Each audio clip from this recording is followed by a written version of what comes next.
শবে বরাতের কোনো আমল আছে কিনা, শবে বরাতের রোজা ও নামাজের নিয়ম কি, সবচেয়ে বহুল জিজ্ঞাসিত প্রশ্ন এখনকার। শবে বরাত আসছে, যেটাকে আসলে হাদিসের ভাষ্যে বলা হয়েছে মধ্য শাবানের রাত, শবে বরাত না, এটার হাদিসের ভাষ্যের নাম কি?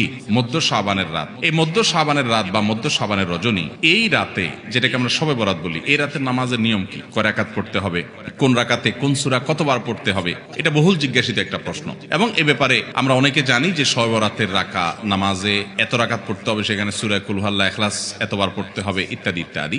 লাইলাতুল কদর ছাড়া অন্য যে সমস্ত রাতের ফজিলত আছে, এর মধ্যে 10টা রাতের কথা আল্লাহ তাআলা শপথ করেছেন, ওয়াল ফাজরি ওয়া লায়ালিন আশর। সে 10টা রাত হলো জিলহজের প্রথম দশক। খবরও নেই আমাদের দেশে মানুষের, যে রাতগুলোর শপথ আল্লাহ কোরআনে বলছেন, কত ফজিলতপূর্ণ, কিন্তু জিলহজের প্রথম দশকের রাতের কোন বিশেষ ফজিলতের কথা আমরা কয়জনে জানি?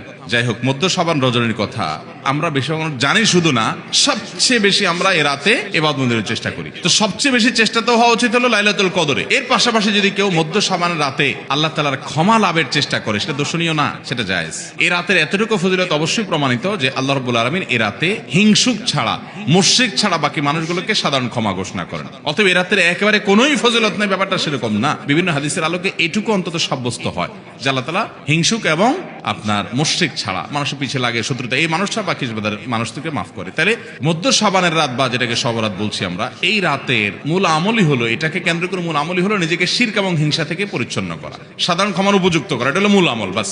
এর বাইরে আপনি ক্ষমা লাভের জন্য যদি চেষ্টা করেন, সেটা কোনো দর্শনীয় বিষয় নয়। তবে এই রাতকে কেন্দ্র করে বিশেষ ফরম্যাটে নামাজ, রাত জেগে, তারপর বিশেষ ফরম্যাটে ইবাদত, এই সূরা এতবার, এই নামাজ এত রাকাত, এরকম কোনো কথা কোরআন হাদিসে বর্ণিত হয়নি। এগুলো আমরা মন গড়া বানিয়ে নিয়েছি। এবং যদি এরকম কোন ফরম্যাট আমরা ঠিক করে নিয়ে সেভাবে ইবাদত করাটাকে আমরা এই রাতের আমল, শরিয়া সিদ্ধ আমল মনে করি বা সুন্নাহ আমল মনে করি বা কোন নির্দিষ্ট আমল মনে করি, তাহলে বেদাতে পর্যবসিত হবে। অতএব বাড়াবাড়ি এবং ছাড়াছাড়ি এই দুইটাই আমাদেরকে পরিহার করতে হবে। যতটুকু আছে ততটুকু আমরা আমল করব এবং এসে আমল অনুযায়ী আমরা চলার চেষ্টা করব। শবে বরাতে সবচেয়ে বেশি মানুষ মসজিদে কেন ভিড় জমায় বলেন তো? শবে কদর বেশি ফজিলতপূর্ণ না এই রাত? শবে কদর কোন তুলনা আছে শবে কদরের সাথে কোনটার? কিন্তু শবে কদরে কি এত মানুষ ইবাদত বন্দেগী করার চেষ্টা করে শবে বরাতে যত করে? কারণ কি? মিষ্টির জন্য বলে। খারাপ বলেন নাই। আমি ছোট, আমার মনে আছে এক মসজিদে সারা রাত শবে বরাতে এরকম দোয়া দরুদ হয়েছে।